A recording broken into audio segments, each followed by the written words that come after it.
धाम से पधारे हुए हमारे श्री सज्जनानंद महाराज जी, परम आदरणीय परम सम्मान्य महोबा धाम से पधारे हुए हमारे श्री सज्जनानंद महाराज जी, उनके विचारों का आप रसपान करें। समय 30 मिनट है। हरिओम।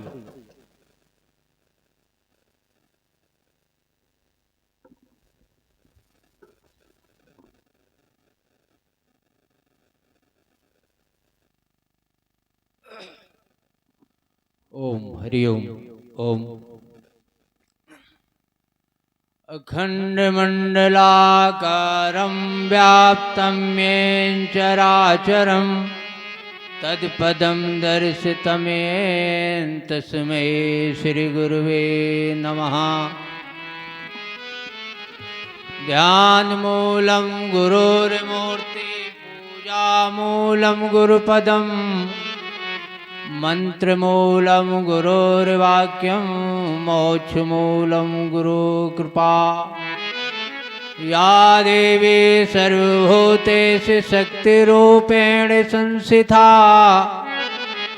नमस्तस्यै नमस्तस्यै नमस्तस्यै नमो नमः। सर्वे भवन्तु सुखिनः सर्वे सन्तु निरामया सर्वे भद्राणि पश्यन्तु मा कश्चित् दुःखभाग् भवेत्। बोलो श्री सद्गुरुदेव भगवान की। हमारे गोकर्ण महाराज जी ने इतनी जय जयकार करवाई है कि तुम लस्त हो चुके हो। अब लगता है कि चाहे और कुछ बुलवा दे पे जय ना बुलवावे, लेकिन ऐसा नहीं है। जितनी बार भी जय जयकार बोलोगे तुम्हारी उतनी ही जय जयकार होगी। बोलो हनुमान जी महाराज की।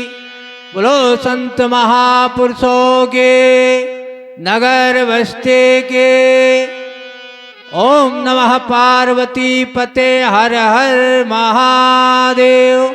ओम शांति शांति शांति। अर्चने वंदनीय प्रातः स्मरणीय मेरे मन मंदिर के पटल पर हमेशा विचरण करने वाले श्री श्री 1008 परम पूज्य श्री सद्गुरुदेव भगवान के पावन चरणों में प्रणाम करते हुए धर्म मंच पर विराजमान तत्ववेत्ता ब्रह्मनिष्ठ जनपद महोबा से पधारे हुए पूज्य स्वामी श्री जगदेवानंद जी महाराज जी, जो गुरुदेव स्वरूप में दर्शन दे रहे, ऐसे वीतराग महापुरुष जी के श्री चरणों में कोटसा प्रणाम। परम पूज्य स्वामी महानंद जी महाराज जी, विचारानंद जी, गोपालानंद जी, तत्वदर्शी संत मंडल और इस मंच के कुशल संचालन करने वाले हमारे माननीय श्री व्यास जी, श्रवण कुमार महाराज जी, 7 दिन सत्संग रूपी गंगा में स्नान कराने वाले परम वंदनीय माननीय श्री गोकर्ण महाराज जी, बहुत सुंदर विचार श्रवण कर रहे थे। गोकर्ण महाराज जी जब मिले, अभी जब मंच की तरफ आ रहे थे, बोले महाराज अब ठीक रहा, ये मानसरोवर खाली था, अब हंस आ गए तो मानसरोवर अच्छे लगने लगा। तो हमने कहा बात तो ठीक है, लेकिन मानसरोवर की सुरक्षा रखने वाला, इस मानसरोवर को ओत-प्रोत करने वाला कौन है? वो आप ही हैं। अगर ये मानसरोवर आपने भरा ना होता, ये मानसरोवर की देखरेख न की होती, मानसरोवर को ओत-प्रोत न किया होता, तो हंस का यहाँ एक बगला भी ना आता। तो ये देन आपकी है। इसीलिए अभी आप महापुरुषों के द्वारा बहुत ही अच्छे विचार श्रवण कर रहे थे। कुछ कहने से पहले एक बार भगवान नाम का हर कीर्तन करें, ताकि मुझ में बोलने की समर्थ पैदा हो, आप में सुनने के लिए। एक तरफ से मैं कहूँगा, एक तरफ से आप सभी लोग बोलेंगे। बोलो सच्चिदानंद भगवान की जय। राम नाम महिमा की गंगा बहे, अम्हा को नहाए। राम नाम गंगा तो गम बह जाए, हमें कोई कोई नहाए। राम नाम महिमा की गंगा बहे, अम्हा को नहाए। राम नाम महिमा की गंगा बहाए हमें कोई कोई नहाए। को नहाए अम्हा को नहाए। को नहाए हमें को नहाए। राम नाम महिमा की गंगा बहे अम्हा को नहाए। राम नाम महिमा की गंगा बहे हमें कोई कोई नहाए। ब्रह्मा नहाए विष्णु नहाए। ब्रह्मा नहाए हमें विष्णु नहाए। ब्रह्मा नहाए अम्हा विष्णु नहाए। ब्रह्मा नहाए हमें विष्णु नहाए। शंकर नहाए रहे डमरू बजाए अम्हा को नहाए। शंकर नहाए हमें डमरू बजाए हमें कोई कोई नहाए। राम नाम महिमा की गंगा बहे अम्हा को नहाए। राम नाम महिमा की गंगा बहे हमें कोई कोई नहाए। मीरा नहाए सवेरी नहाए। मीरा नहाए हमें सबरी नहाए। मीरा नहाए अम्हा सवेरी नहाए। मीरा नहाए हमें सबरी नहाए। गणिका नहाए रही तोता पढ़ाए अम्हा को नहाए। गणका नहाए हमें सुवना बढ़ाए हमें को नहाए। राम नाम महिमा की गंगा बहे अम्हा को नहाए। राम नाम महिमा की गंगा बहे हमें कोई कोई नहाए। को नहाए अम्हा को नहाए। को नहाए हमें को नहाए। राम नाम महिमा की गंगा बहे अम्हा को नहाए। राम नाम महिमा की गंगा बहे हमें को नहाए। बोलो सच्चिदानंद भगवान की जय हो। बड़ा ही परम सौभाग्य का विषय है कि आप लोगों को तीन तीन धाराएं सुलभ हो रही है। एक धारा रात्रि में चल रही और एक धारा भागवत के माध्यम से और एक धारा ये इलाहाबाद जाएंगे, किराया भाड़ा लगेगा, सब कुछ होगा,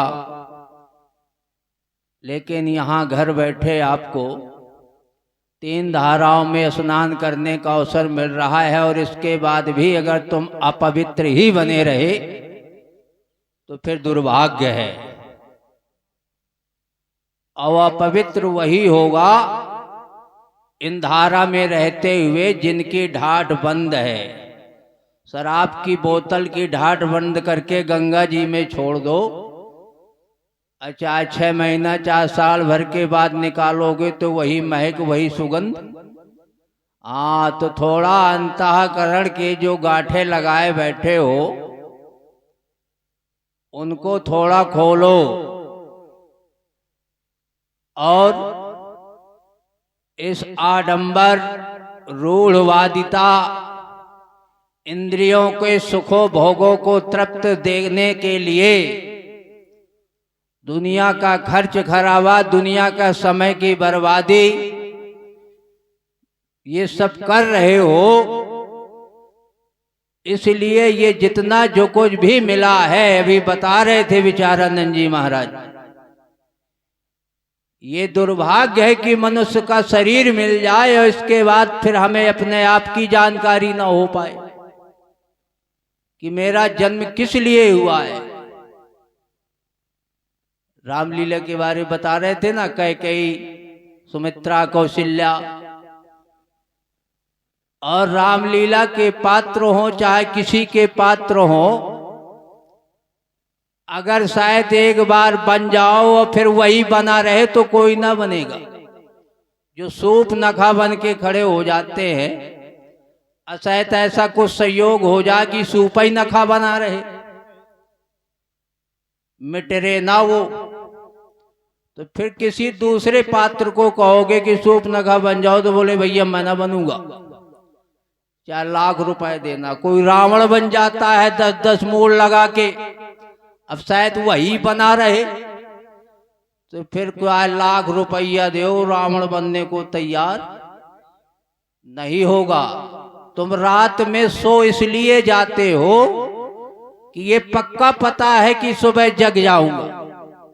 अगर शायद ये हो कि सोने के बाद जगूंगा नहीं, तो फिर रात भर नहीं सो सकते। तो इसलिए ना तो अपने आप को धोखा दो और ना समाज को धोखा दो, क्योंकि जिसने जिसने भी धोखा दिया है वो दुर्गत को प्राप्त हो गए। इसलिए सच्चाई का पाठ पढ़ो जीवन में, सच्चाई का मार्गदर्शन दो जीवन में, सच्चाई के विचार दो जीवन में। परमात्मा ने हमें 2 चीजें दी, एक दिया दिल और एक दिया दिमाग, लेकिन हमने इनका दोनों का दुरुपयोग कर डाला। दिमाग जहां लगाना चाहिए हमने वहां नहीं लगाया, और दिल जहां लगाना चाहिए हमने वहां नहीं लगाया, उल्टी दिशा हो गई। और दिमाग, दिल में अगर तुमने बैठा ली कोई चीज, तो फिर वो हटेगी नहीं। किसी सास की बहू की लड़ाई हो जाए तो वो कहती है मैं भूलूंगी नहीं, आज मेरे दिल में चुभी है वो बात, वो हट नहीं सकती। किसी से झगड़ा हो जाए, बोले मेरे दिल में बैठ गई है उसकी बात, वो हटेगी नहीं। और शायद दिमाग में बैठी होती तो हट जाती, लेकिन दिल में बैठा लिया, वो निकलना मुश्किल है। जैसे तुम बाजार जाते हो ना, पत्नी अगर कह दे कि 2 किलो चीनी लेते आना, 5 साबुन लेते आना, और तुम गए लौट के आ गए, बोले चीनी नहीं लाए, बोले रे क्या बताए, वो दिमाग में बात ही नहीं रही, दिमाग में बात ही नहीं रही। तो दिमाग में बैठाओ जो भूल जाए, दिमाग में बैठा लो पुत्र को, दिमाग में बैठा लो पत्नी को, दिमाग में बैठा लो सारे संसार को, क्योंकि जब दिमाग में बैठाओगे तो वो एक ना एक दिन हट जाएगी। अब अगर तुमने दिल में बैठा लिया तो फिर वशीभूत हो जाओगे। जड़ भरत जी ने क्या किया था, दिल में बैठा लिया था हिरण को, तो अंत तक पीछा नहीं छोड़ा, और जिसको बैठाया वही पहुंच गए जाकर के। तो हमने भी जीवन में अगर सत्संग बैठाया है, गुरुदेव को बैठाया है, गुरुदेव के विचारों को बैठाया है, तो जल्दी हटेंगे नहीं। केवल दिमाग में बैठाया है तो दिमाग से हट जाएंगे, और अगर दिल में बैठाया है तो फिर हटेंगे नहीं। कहते दिले तस्वीरें है यार, गर्दन झुका ली और मैंने मुलाकात कर ली। दिले तस्वीरें है यार, गर्दन झुका ली मैंने और मुलाकात कर ली। ना मैं उनसे दूर था ना वो मुझसे दूर था, अब आता ना था नजर तो नजर का कसूर था। बैठा करके तो देखें, लेकिन हम न जाने किनको किनको बैठाते। अगर संसार को बैठाओगे दिमाग में तो हटेगा, और अगर दिल में बैठाया तो गड़बड़ है। तो जीवन में 2 चीजें हमेशा याद रखो। कौन? एक तो गुरुदेव का डर और दूसरा गुरुदेव का दर। 2 चीजें हमेशा याद रखो। अगर जीवन में गुरुदेव का डर समाप्त हो गया और जीवन में गुरुदेव का दर छूट गया तो फिर कहीं के ना रहोगे। अब अगर गुरुदेव का दर नहीं छोड़ा और गुरुदेव का डर हमेशा रहा तो निश्चित है कि तुम्हें जीवन में लक्ष्य की प्राप्ति हो जाएगी। लेकिन हम लोग न जाने कहाँ भटक रहे, कहाँ घूम रहे।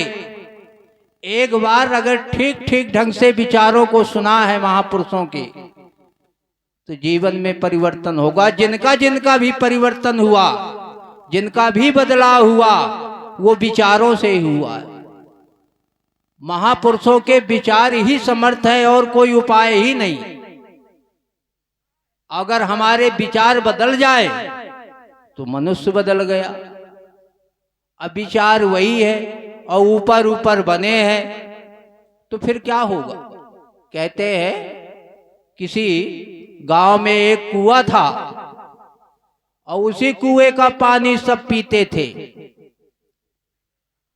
अब संयोग से एक कुतिया आके उसमें गिर गई, मर गई। अब पानी गंदा हो गया। बोले क्या किया जाए। बोले पानी पूरा उलचवा दो। पंपे सेट रखवाई गई, सारा पानी निकाल के बाहर किया गया, लेकिन पानी शुद्ध नहीं हुआ। बोले क्या किया जाए। बोले गांव भर की कन्याएं खिला दो। कन्याएं खिलाई गई, पानी शुद्ध नहीं हुआ। बोले इतने ब्राह्मण को भोजन कराओ, दक्षिणा दो, लेकिन पानी शुद्ध नहीं हुआ। बोले अखंड रामायण बैठा दो, लेकिन पानी शुद्ध नहीं हुआ। कोई संत का आगमन हो गया। बोले महाराज हमारे गांव में एक ही कुआं है, पानी बड़ा गंदा हो गया है, वो साफ नहीं हो रहा। बोले क्या किया। अरे बोले हम सारे तीर्थों का जल भी ला करके उसमें डाल दिया, कन्याएं भी खिला दी, अखंड रामायण भी बैठा दिया, लेकिन वो पानी शुद्ध नहीं हुआ। तो बोले जो उसमें कुतिया मर गई थी उसको निकाला कि नहीं निकाला। बोले महाराज उसको नहीं निकाला। तो बोले पर चाहे जिंदगी भर लगे रहो, वो पानी शुद्ध होने वाला नहीं है, और वो कुतिया को निकाल के बाहर करो। तो हमारे अंतरकरण में जो विषय रूपी 5-5, 10-10 कुतिया बैठी है मरी, ये जब तक नहीं हटाओगे तब तक अंतःकरण शुद्ध नहीं होगा, और जब तक शुद्ध नहीं होगा, निर्मल नहीं होगा, तब तक महापुरुषों के विचार भी तुम्हारे अंतःकरण में नहीं ठहरेंगे। और अगर निर्मल हो गया तो कबीर जैसे महापुरुष ने कहा है कि निर्मल कबीरा मन निर्मल हुआ, जो गंगा को नीर, पीछे पीछे हरि फिरते, कहत कबीर कबीर। फिर तुम्हें भगवान को ढूंढने की जरूरत नहीं है। भगवान तो सब जगह है, कोई ऐसी जगह नहीं जहां भगवान ना हो। भगवान तो है, लेकिन दिखाई क्यों नहीं देता। बोले है लेकिन दिखाई नहीं देता। बोले सबको नहीं दिखाई दिया करते। बोले क्यों, ऐसे भी भगवान होते। बोले हाँ, सबको नहीं दिखते। बोले किनको दिखते। बोले जिनके जीवन में गुरु भक्ति है उन्हीं को दिखते हैं। जैसे गुलाब है तो गुलाब है, लेकिन उसमें सुगंध है, पर सुगंध दिखाई नहीं देती। और जिसके हाथ में गुलाब है तो उसको भी सुगंध दिखाई नहीं देती, लेकिन उसको अनुभव जरूर होता है, अनुभूति जरूर होती है, क्योंकि गुलाब उसके हाथ में है। तो जिसके जीवन में गुरु भक्ति है तो भगवान दिखेंगे नहीं, लेकिन अनुभूति जरूर होगी। और जिनके जीवन में गुरु भक्ति है ही नहीं तो उनको कहाँ से दिखेंगे। तो जिनके जीवन में गुलाब है ही नहीं, वो सुगंध का अनुभव कैसे करेंगे, सुगंध की जानकारी कैसे होगी। और जिनके जीवन में गुरु भक्ति व्याप्त है, जिनके जीवन में संत सेवा व्याप्त है, जिनके जीवन में संतों के विचार पर आहा विश्वास है, तो उनके जीवन में जरूर वो अनुभूति होगी, वो जानेंगे। और जिनके जीवन में ना तो सत्संग है, ना गुरु सेवा है, और ना संत महापुरुषों के विचारों में रुचि है, तो वो क्या जाने उस सुगंध को। उस आनंद को, उस परमानंद को, उस शांति को कभी भी प्राप्त नहीं कर सकते। इसलिए जीवन में हमारे अंदर जब तक गुरु भक्ति नहीं होगी तब तक हमें कुछ भी मिलने वाला नहीं है। कहते संतन सेवा जो करी अचरनन की रज ले, तो कपट किवाड़ा खोल के जमन चुनौती दे। तो भाव तो बनाए हमारे जीवन में ऐसा, लेकिन हम लोग पता नहीं कहां को जा रहे। संतों से तो इतना दूर रहने चाहते हैं लोग, गुरुदेव के विचारों को। जब हमारे विचारानंद जी बोल रहे थे तो दूर बैठे थे सब लोग, बोले इधर को आ जाओ थोड़ा। बुलाना पड़ता है। और बता दे, जो विद्यार्थी ज्यादा पीछे बैठता है विद्यालय में, समझ लेना कि उसको या तो पढ़ने में मन नहीं लग रहा या तो फिर उसको याद नहीं रहता। तो जो संतों से दूर भगते हैं और ये है कि केवल नाम लिखा रहे हमारा, तो बहुत से विद्यार्थी हैं जो केवल नाम ही लिखाना चाहते हैं, पढ़ने वढ़ने में मन नहीं लगता। कि हमें भी लोग कहते रहे कि ये भी विद्यार्थी है। तो बहुत से ऐसे लोग होते हैं जो ये सुनने के लिए कि हम भी भक्ति करते हैं। ऐसा नहीं, भक्ति ये भक्ति होती ढीली पोल, तो सेठ महाजन लेते मोल। इतना सरल रास्ता नहीं है, न इतनी सस्ती सौदा है।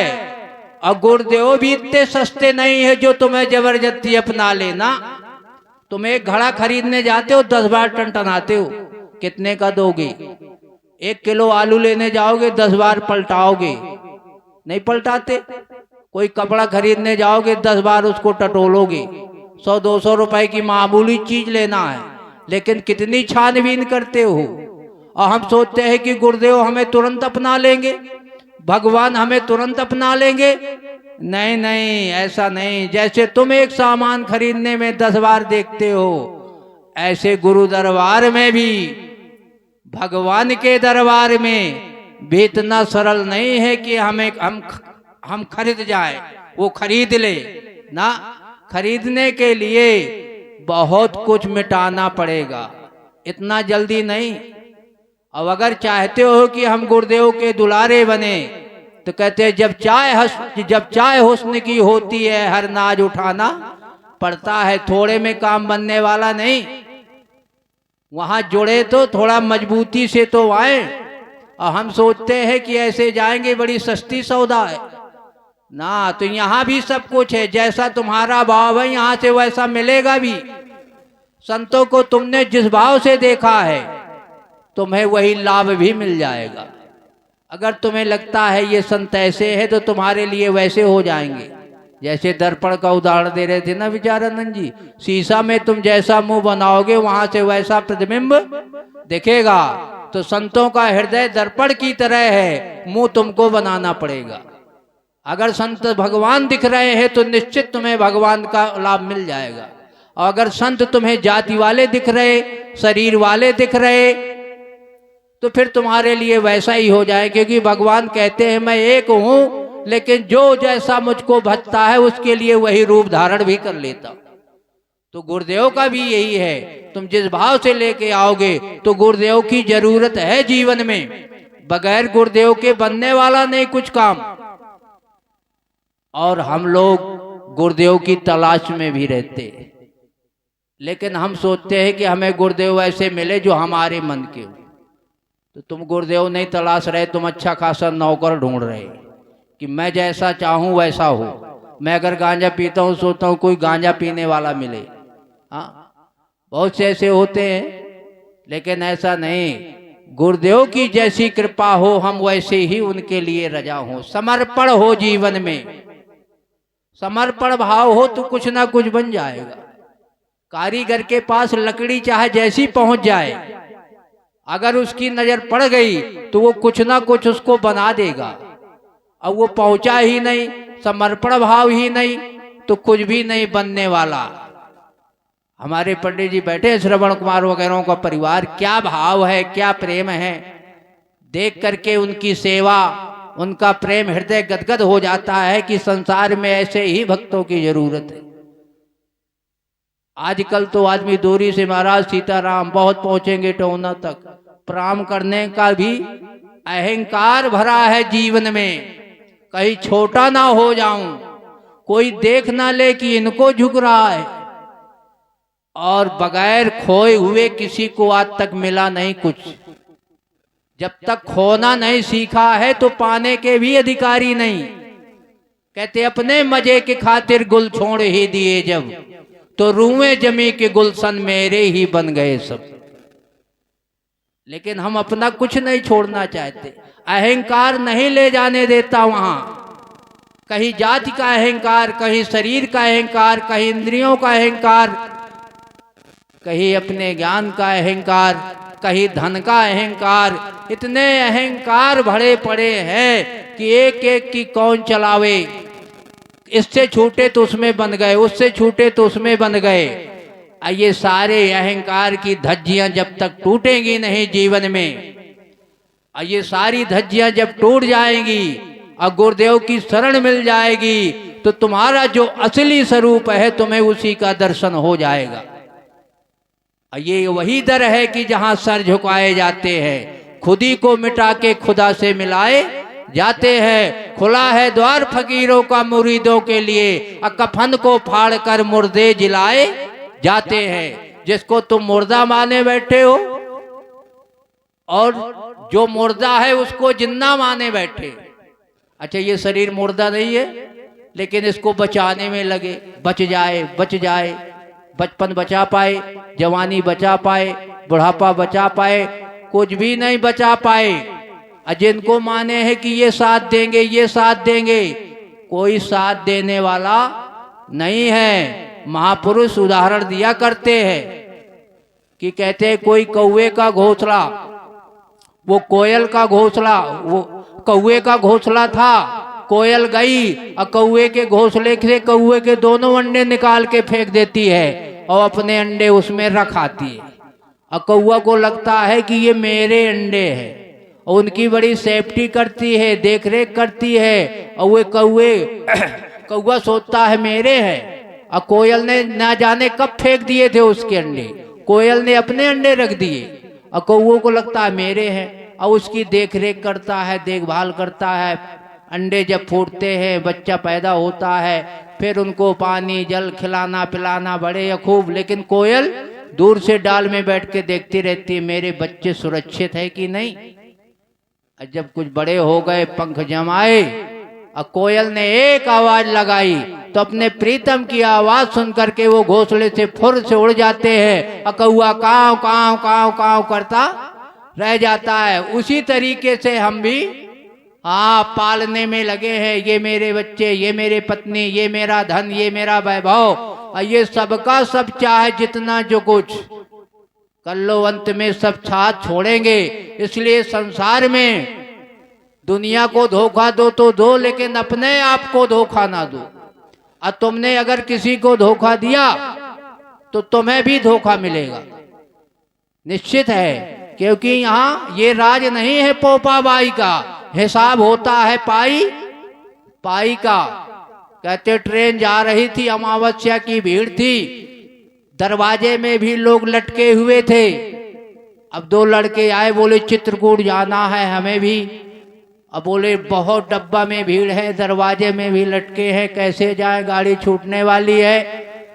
एक बड़ा चतुर था उसमें लड़का, अपने साथी से बोला मेरे पीछे आ, डब्बा तो 1 मिनट में खाली होगा।